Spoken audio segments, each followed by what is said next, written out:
समय के बड़े पाबंद रहें। और सबसे बड़ी बात जो ध्यान रखनी वो मैं इतना ही कहूँगा, टाइम को बहुत बढ़िया से यूटिलाइज करें। आपका टाइम पूरा प्रोडक्टिव कार्यों में होना चाहिए, फालतू कार्यों में नहीं होना चाहिए।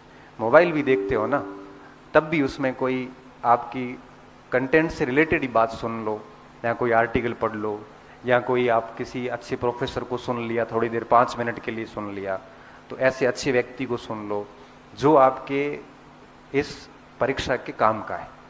तो आप जितना टाइम को प्रोडक्टिव कामों में डालोगे उतना ही आपको बेनिफिट होंगे। अगर आप फालतू के कामों में समय खराब करोगे तो समय सबके पास में 24 घंटे ही है। अब एक छोटे से उदाहरण के साथ बात खत्म करते हैं हम। मेरे पास भी 24 घंटे, आपके पास भी, जैसे 2 स्टूडेंट हैं, एक के पास 24 घंटे, दूसरे के पास भी 24 घंटे हैं।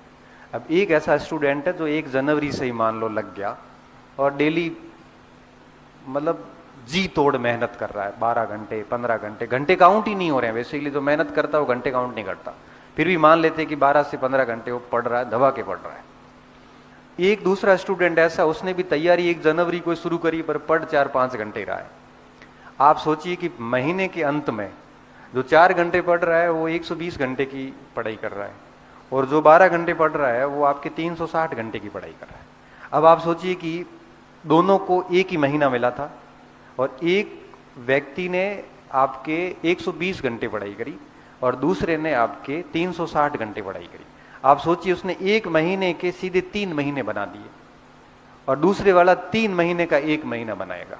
अब आप यहां समझ सकते हो कि आगे कौन जाने वाला है। इसलिए कहता हूं कि समय के महत्व को समझना, क्योंकि हर दिन आप कुछ न कुछ छोड़ रहे हैं और हर दिन आप कुछ न कुछ पा रहे हैं। अगर आप पढ़ रहे हैं तो बहुत कुछ पा रहे हैं, अगर नहीं पढ़ रहे हैं तो खो ही रहे हैं और कुछ मिल नहीं रहा है।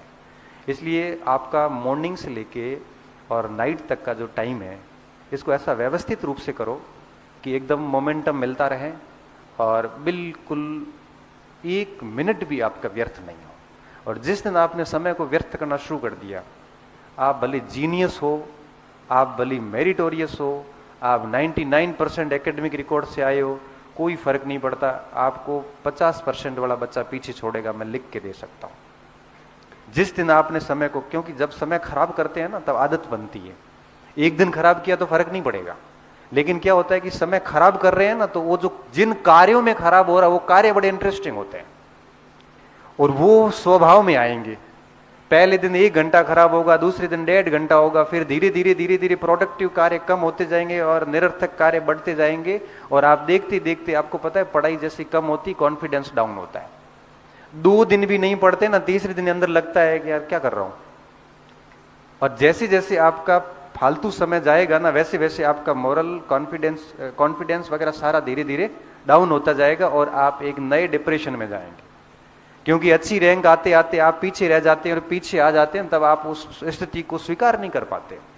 जिस बच्चे की बहुत शानदार स्थिति रही हो और अचानक से उसमें डिक्लाइन आता है ना, तो वो अपनी उस स्थिति को याद कर करके पछताता है कि यार मैं ऐसे कैसे हो गया हूं, और एक नए लेवल की बीमारी शुरू हो जाती है।